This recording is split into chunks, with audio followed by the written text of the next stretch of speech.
Ladies and gentlemen, we are uniquely privileged to gather at this site to honor the Doolittle Tokyo Raiders and their legendary service to the United States of America when they flew that historic mission 70 years ago today. We just volunteered for a mission, and that was all we knew all through training and until out in the Pacific Ocean before we knew what we was going to do. The security was that tight. Yeah, it was Saturday right at noon, beautiful weather. Came in over the beach, and a lot of people on the beach, and they were waving to us. We're flying so low, I could see the expressions on their faces. They were cheering. I'm sure they thought we were Japanese airplanes. They will tell you that they were just young men doing what their nation asked them to do, and in a mission that no one had ever done before. Army Air Corps airplanes taken off of a Navy carrier at the time was, you know, from a strategic and a tactical standpoint, was brilliant. Damage to Japanese targets by the B-25 was minimal, but the adverse psychological impact on the Japanese people was extraordinary, because they had been told that their home islands could never be attacked.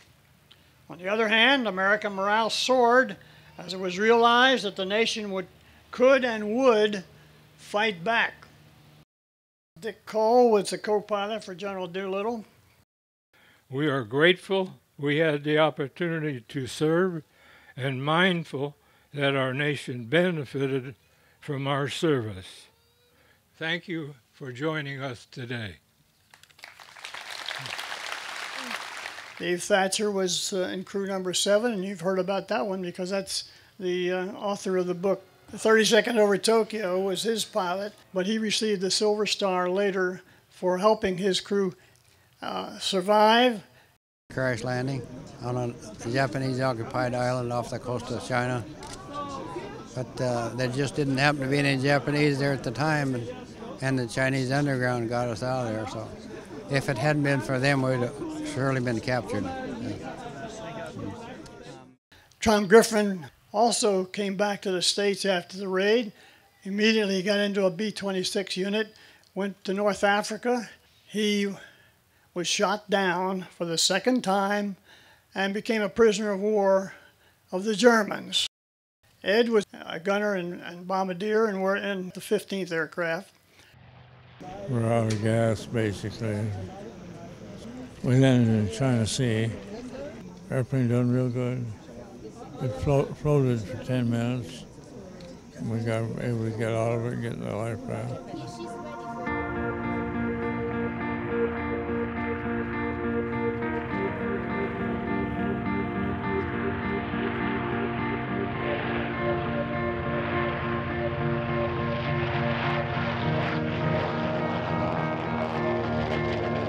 It was nice to see him.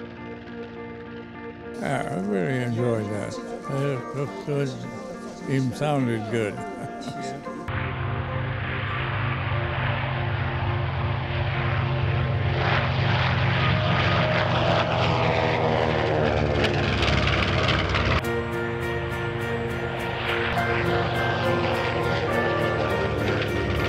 It's really hard sometimes to get that many people together in the airplanes and fly them together.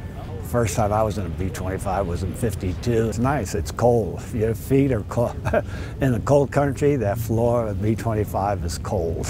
And you better have a good pair of boots on. But it's a beautiful airplane to fly. No noisy thing, but still flies nice. Everybody should be a Legionnaire. Join the Legion. If you don't do anything else, join the Legion. Support your club and everything else there.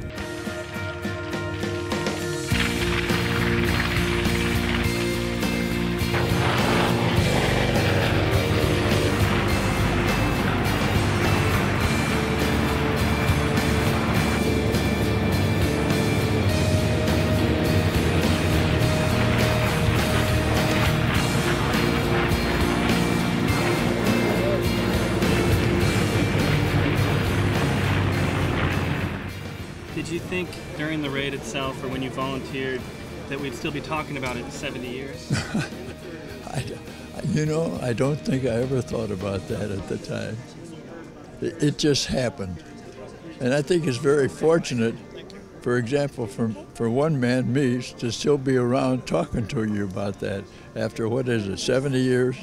Yeah. They tell us. Yeah.